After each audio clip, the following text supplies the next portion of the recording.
Bro, kalian ada yang tahu asal-usulnya nasi kucing nggak?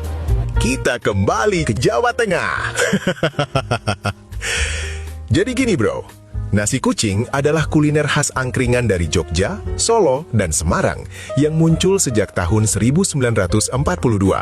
Nah, kehadiran nasi kucing awalnya dipelopori oleh orang-orang dari Klaten, khususnya Desa Ngerangan, yang merantau ke Solo dan Jogja mulai tahun 1930-an hingga tahun 1940-an. Lalu, kenapa namanya nasi kucing? Tentunya nggak ada hubungannya dengan makanan kucing, bro. Disebut nasi kucing karena porsi nasinya sedikit banget. Ukurannya kecil dibungkus daun pisang, mirip makanan buat kucing. Atau bisa juga karena lauk yang ada di atas nasinya, yaitu ikan teri atau bandang, yang merupakan makanan kucing. Sekali lagi, nasi kucing cuma sebutan ya, bro.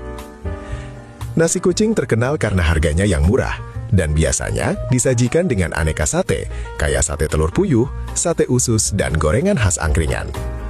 Tapi jangan salah, di balik ukuran nasinya yang kecil banget, di situ ada filosofinya bro, yaitu simbol kesederhanaan dan gaya hidup hemat.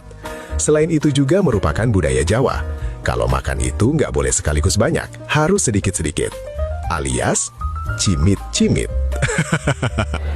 Jadi gitu bro. Bro, kalian tahu nggak kenapa namanya gudeg? Siapa yang nggak kenal makanan maknyus yang satu ini? Gudeg. Makanan khas Nusantara yang berasal dari kota Yogyakarta. Ternyata, makanan yang satu ini punya cerita menarik. Nama gudeg diambil dari bahasa Jawa, yaitu hangudeg atau ngudeg, yang artinya mengaduk. Ini merujuk pada proses memasak nangka muda atau gori dicampur dengan santan dan rempah-rempah dalam waktu mencapai 4 hingga 12 jam dengan api kecil. Lalu sesekali diaduk agar bumbu meresap dan tidak gosong. Nah, gudeg itu sendiri diketahui ada dari sejak abad ke-16. Waktu itu sedang dilakukan pembangunan kerajaan Mataram di hutan Mentawai.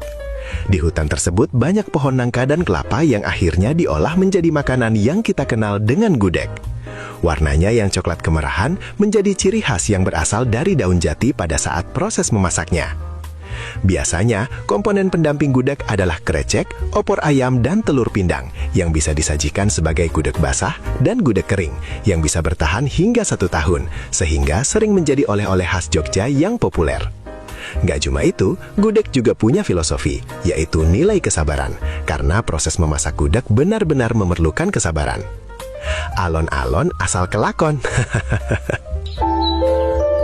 Jadi gitu bro.